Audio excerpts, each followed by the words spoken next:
ආයිබෝවන් යාළුවනේ ඔබ සියලු දෙනාටම සුබ දවසක් අලුත් අවුරුද්දක්.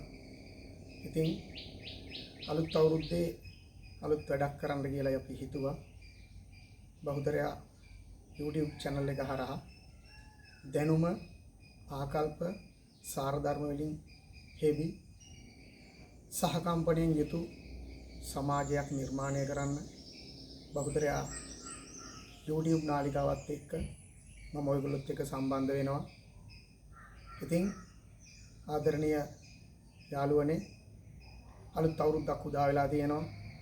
මේ අලුත් අවුරුද්ද අලුත් විදිහට පටන් ගන්න පුංචි අදහසක් ලබා දෙන්න තමයි මම අද හිතුවේ ඔයගොල්ලන්ට. ඔයගොල්ලෝ දන්නවා ෆීනික්ස් කියන පක්ෂියා ගැන. මේ පක්ෂියා වයසට ගිහිල්ලා වය වෘද්ධ වුණාම බොහෝ අය හිතනවා ෆීනික්ස් පක්ෂියා දැන් මේ අය කියලා. නමුත් මේ ෆීනික්ස් පක්ෂියා විශාල කන්දක් මුදුනට ගිහිල්ලා ඒ කන්ද උඩ තමා විසින්ම කූඩුවක් හදලා ඒ කූඩුවට ගින්දර තියලා ඒ ගිනි ගොඩට ෆීනික්ස් පක්ෂියා පනිනවා.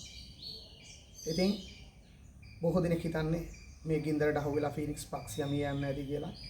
නමුත් කවුරුත් නොසිතපු ලෙස මේ ගින්දර මතින් අලු මතින් ෆීනික්ස් පක්ෂියා නැවත උපදිනවා.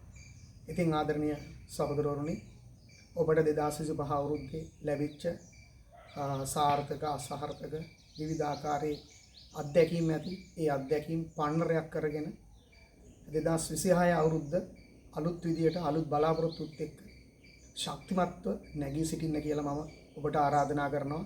එසේනම් 2026 වර්ෂය ඔබට අපේ රටේ සමස්ත ජනතාවට නිදුක් නිරෝගී වාසනාවන්ත සුබ නව වසරක් වේවා කියලා ප්‍රාර්ථනා කරනවා. ඔබ සියලු දෙනාටම තෙරුවන් සරණයි.